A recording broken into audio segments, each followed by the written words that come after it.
Holy smoke, I am tired. I have been cutting and picking and everything on a whole bunch of seeds today. And also I've been harvesting a lot of African blue basil and other basils. And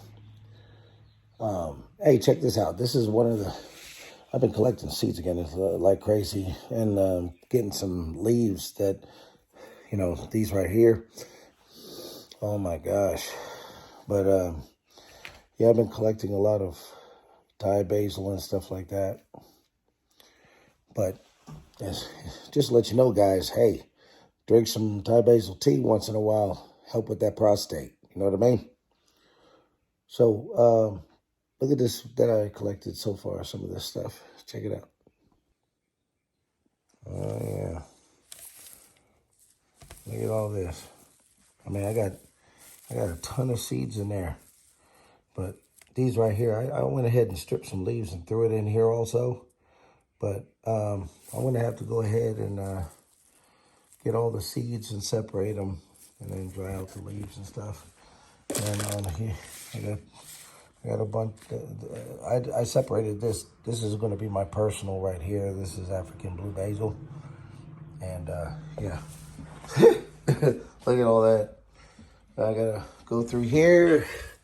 I'm going to separate the leaves and the seeds. And it's start to hang some of this stuff and dry it out. Know what I mean? And got a whole bunch of bags and then a ton of seeds again. But this is what I got to do all the time. So if you're really into collecting seeds, just make sure that you get what you need, especially for next year, so that you can start growing a lot of stuff. Something I wanted to tell you guys, some things that people don't understand is somebody came up to me the other day and they were asking me, why can't they just mix a bunch of herbs together? The reason for that is herbs are medicinal. And I'm telling you right now, there's things that can happen to you if you mix some herbs that you shouldn't mix together. You might end up with, stomach aches, headaches, vomiting. There's side effects to herbs because herbs is medicine. When you go to the doctor and you get all that, that medication and stuff like that, and they're reading off that list, a list of side effects, same things, headaches, vomiting, things like that. You know what I mean? Stomach aches, same stuff.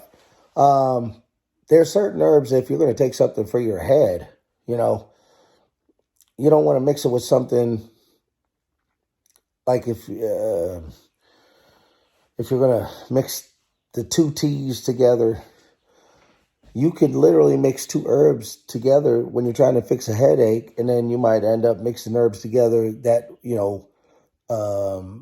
become a diuretic. Okay, you ever think about that? So, you don't want to fix a inflammation problem or a headache problem and end up with diarrhea coming out both ends at the same time. You know what I mean? So be careful what you do.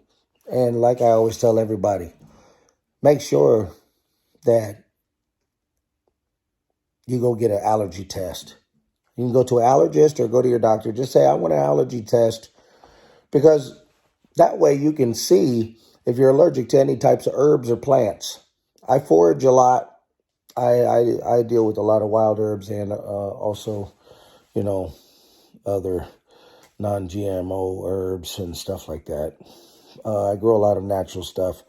I have generational herbs. I just keep taking the seeds over and over and over and over and over again for years off the plants once they keep growing. So it becomes generational.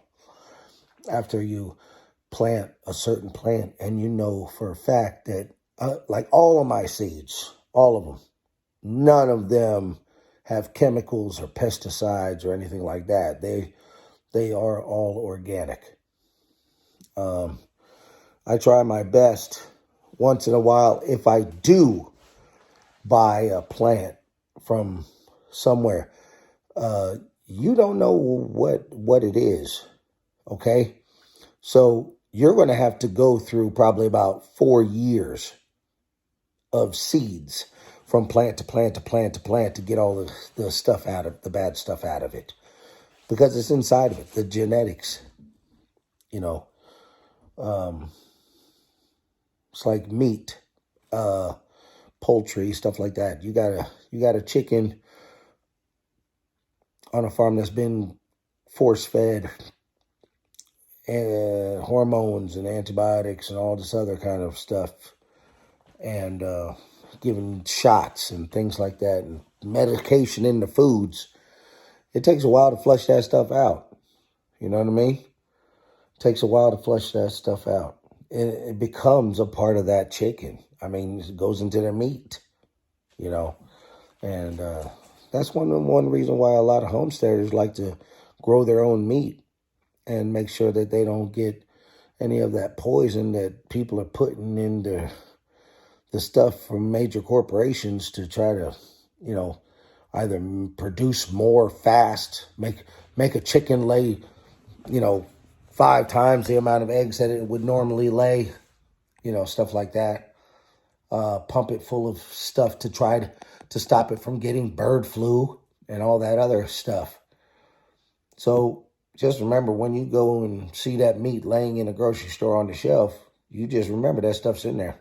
Because, you know, you're dealing with people that, you know, that are running around with tons of chickens cooped up in 12-inch cages, you know, foot this way, foot that way, and butt hanging out the side to drop an egg on a conveyor belt or a roller thing. It falls down in the back and it rolls down this little cage and then goes on this little thing, and then they come by and scoop them up sometimes, or they might have a conveyor belt. I don't know. I've seen two ways.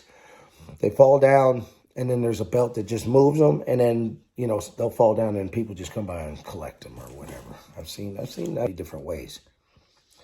But anyway, yeah, so I gotta get all this stuff, you know, get this stuff hung up in the air. You know what I mean? Oh my goodness. African blue basil is amazing. I'm telling you that right now. Wow. Okay. So anyway, let me stop messing around.